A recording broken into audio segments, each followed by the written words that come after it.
You scored a stunning 32 points in the Varsity Cup final against Smarties. Walk us through what is going through your mind during that match. Did you know you were having such an exceptional game?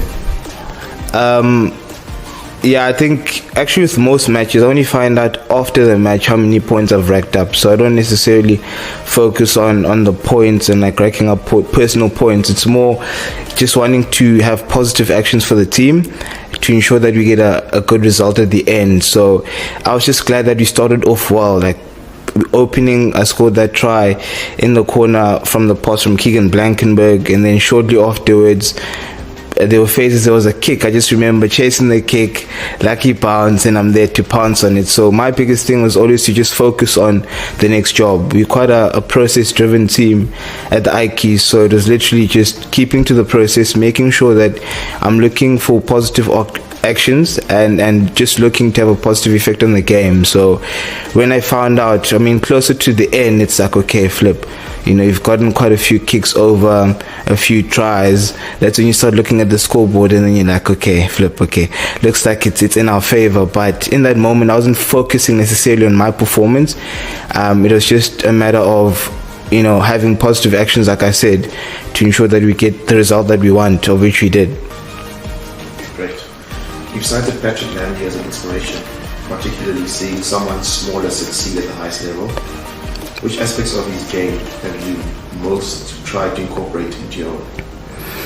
I think Patrick Lambie is obviously known for his kicking. He was a floor half, so I remember from a young age, I was a Shark supporter back then, so I'd go to his matches and I'd see him slot those kicks. The most memorable kick was against New Zealand. I think it was like 55 meters back in the corner to win it. Not in the corner, like behind the 50 at an angle to win it. And I mean, to this day, I still remember that kick. I remember the emotions that I had when he got that kick over. You know, we as a nation, as South Africans, we have pride in our rugby. So yeah, I mean, that moment will forever live in my head. So yeah, my game definitely is kicking, one, and two, just his attack. His attack was very good.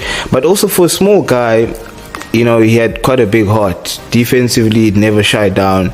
So I think I took a bit of everything from his game, more the heart. And I saw that in rugby, it's a game of people of different sizes. I think obviously I follow rugby players like Colby, and they'd also cite that and mention that they've realized as years have gone by that, you know, games, I mean, rugby is for people of different sizes. You know, you just need to make sure that you excel in your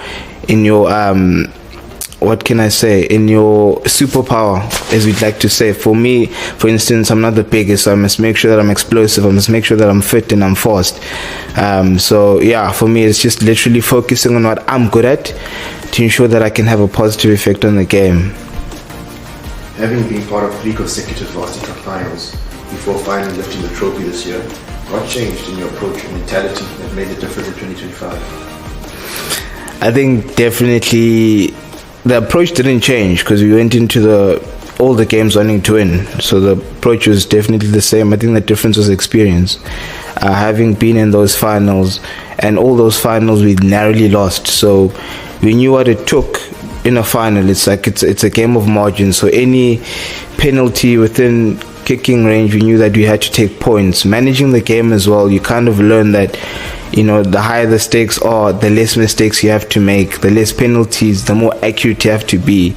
So I think going into that third final, it was like, okay, Oaks, as long as you minimize the penalties, we take points when we need to. You know, we don't do silly plays. Playing on the right parts of the field, we knew that, you know, more times than not, it will lead to positive actions and the result that we want, which was a win, and of which we got at the end. As you transition from university rugby or varsity cup rugby to the professional ranks with Cheetahs, what do you see as the biggest adjustments you need to make to your game?